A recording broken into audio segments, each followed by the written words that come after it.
आज आप सुने जमराज और सावित्री की कथा। मध्य प्रदेश में अश्वापति नाम के एक राजा राज करते थे। उनके एक लड़की थी। लड़की बड़ी सुंदरी और गुणवती थी। राजा अपने बेटी को खूब प्यार करते थे। सावित्री अपने पिताजी की एकलौती बेटी थी। कुछ समय बाद सावित्री बड़ी हो गई। राजा इसके विवाह कराना चाहते थे। उन्होंने कोई योग वर नहीं मिला। अश्वापति ने सावित्री से कहा, अभी तक तुम्हारे लिए कोई वर नहीं मिला है। अब तुम्हें खुद जाकर अपना वर ढूंढो। रथ पर बैठकर सावित्री अपना पति ढूंढने के लिए गई। उसके साथ बहुत से नौकर थे। चलते चलते वो जंगल में पहुंची। वहां उसने एक नौजवानों को देखा। वो लकड़ी काट रहा था। वो अचरज हुआ। वो बाण चलाने वाले को ढूंढने लगे। ढूंढते ढूंढते उन्हें एक बिलका लड़का दिखाई दिया। वो वृक्ष के नीचे बैठकर बाण चला रहा था। वो छिप कर उसका बाण चलाना देखने लगे। बाद में वो उसके पास गए। एक लवान ने उनका स्वागत किया। अर्जुन ने उसका नाम पूछा। उसने अपना नाम एक लवाए और अपने गुरु का नाम द्वारन बताया। यह सुनकर पांडवों को बड़ा अचंभा हुआ। वो गुरु द्वारन को बालक एक लावन के पास ले आए। एक लवाए इस समय भी बाण चला रहा था। द्वारन चारिया को देखते ही वो खड़ा हो गया।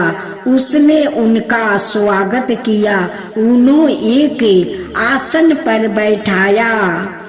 द्वारनाचार्य ने पूछा, बेटा तुम्हें बाण चलाना कौन सिखाता है?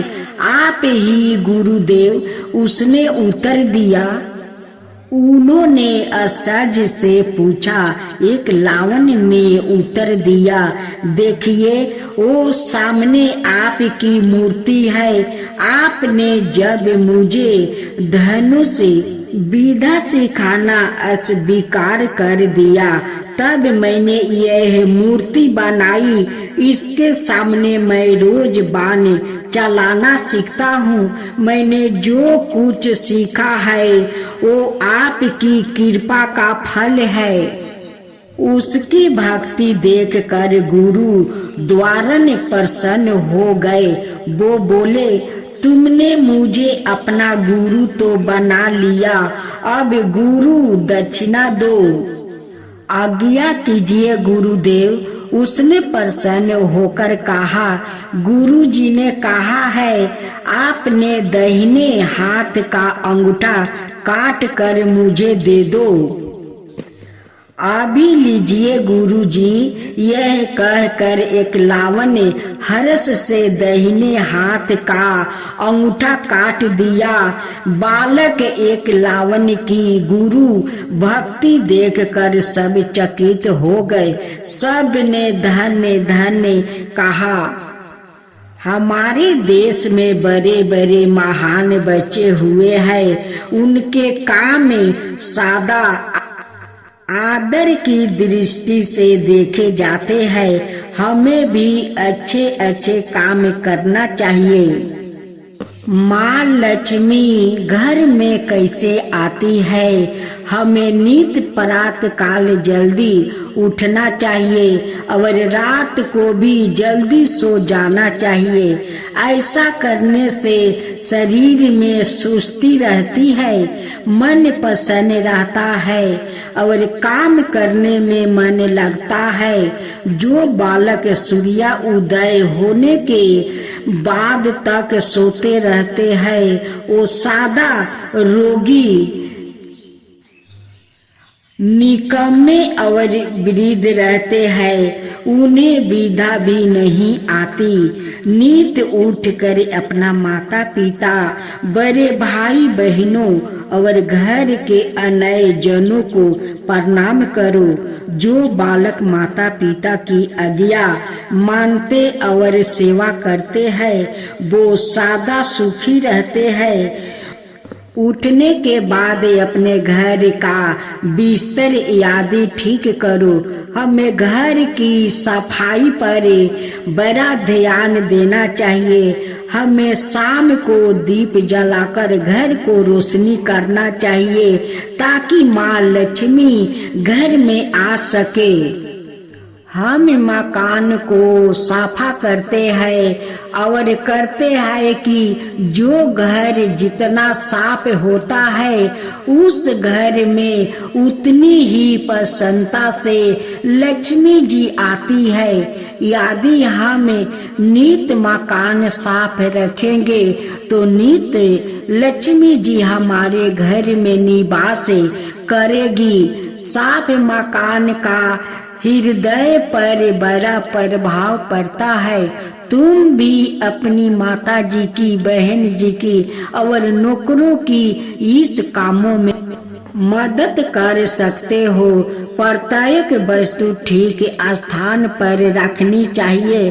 घर की वस्तुओं को गंदा नहीं करना चाहिए। घर साफा करते समय हमें पड़ोस गली कुचरे की सफाई का भी ध्यान रखना चाहिए।